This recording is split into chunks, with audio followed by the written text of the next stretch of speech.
I'm not gonna lie, when I heard that there was gonna be a game based off of the Prison Break TV show, I was pretty skeptical. The early screenshots showed some pretty decent presentation in the likeness of the characters to the show, but I still had my doubts. The game's publishers were kind enough to send me a copy of the game review for you, as well as the official Prison Break soap on a rope. Well, over this past week I've been uploading raw gameplay footage on my other channel, Zeitgeist Other, and I'm always updating my Twitter account with daily updates, so make sure to follow me over there. Released on March 26th for the Xbox 360, PS3 and the PC, and developed by Zootfly and published by Deep Silver, here's Prison Break: The Conspiracy.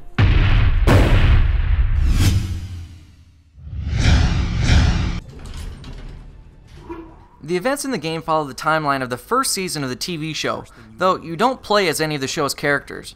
You play as Agent Tom Paxton in the Fox River Penitentiary on an undercover assignment for the Company, the organization responsible for the murder of the Vice President's brother and the ones who framed Lincoln Burrows.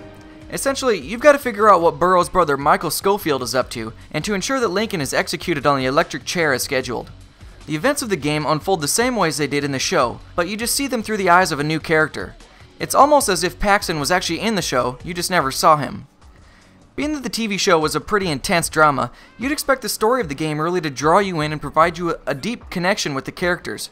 Unfortunately, it fails to do so. I just didn't feel attached to it like I did when I watched the show. I didn't once feel that, oh shit, something badass just happened moments. You also often talk into a micro recorder to give updates as to what's going on. But how the hell did you smuggle that thing in and continue to get it past the guards, and better yet, use it right in front of other inmates and other prison guards? I don't know, some things in the game like that just made the story lose some of its authenticity. To report back to Mannix. You got a new friend! Make him feel at home! From start to finish, Prison Break: The Conspiracy took me about 7 hours to complete the game's 9 levels, though I imagine I could run through it a second time significantly faster. See, much of the game is based on memorizing the timings of QuickTime events and finding the proper paths to sneak around. Once you've got that under control, things are relatively easy. The campaign of the game is single player, but there's an included multiplayer underground fighting portion of the game where you can practice your scrapping skills by fighting different inmates.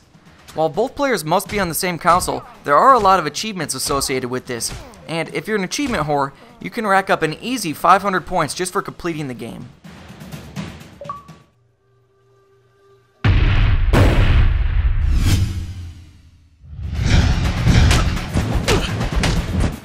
There are a few different gameplay mechanics represented in the game, and they're actually quite fun for a while, but tend to get pretty repetitive by the end of the game. Some of the time will be spent simply running around the prison completing simple tasks for other inmates, but the majority of the game will be spent sneaking from point A to point B. There is some combat represented with basic quick punch, slow punch, dodge, and block, which isn't too difficult.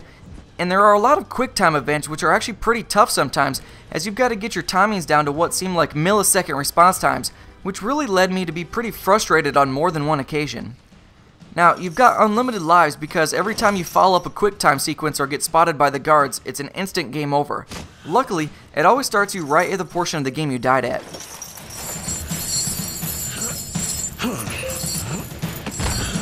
Working out allows you to get stronger, which really helps you when you're fighting other inmates, so it's really beneficial to max out your strength early in the game, as some of the fighting starts to get tough towards the end. But really, the last couple hours or so are really just spent sneaking and picking locks, and by this point, you've got to be really good at doing these things, or you're going to die a lot.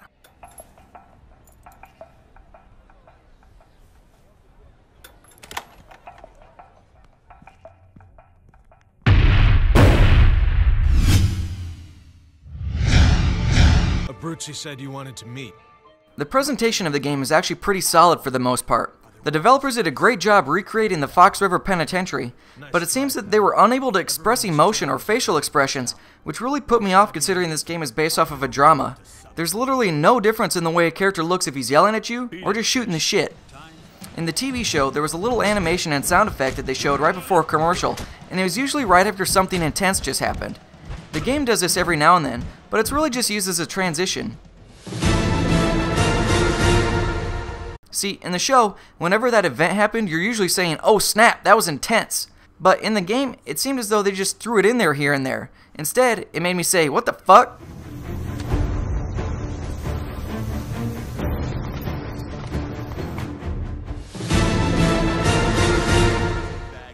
So, while the characters' facial expressions don't do much for the overall presentation, they actually look just like the characters from the show, and better yet, they're all voice acted by the original cast, and the acting is spot on. King. Everyone's in on it, even the guards.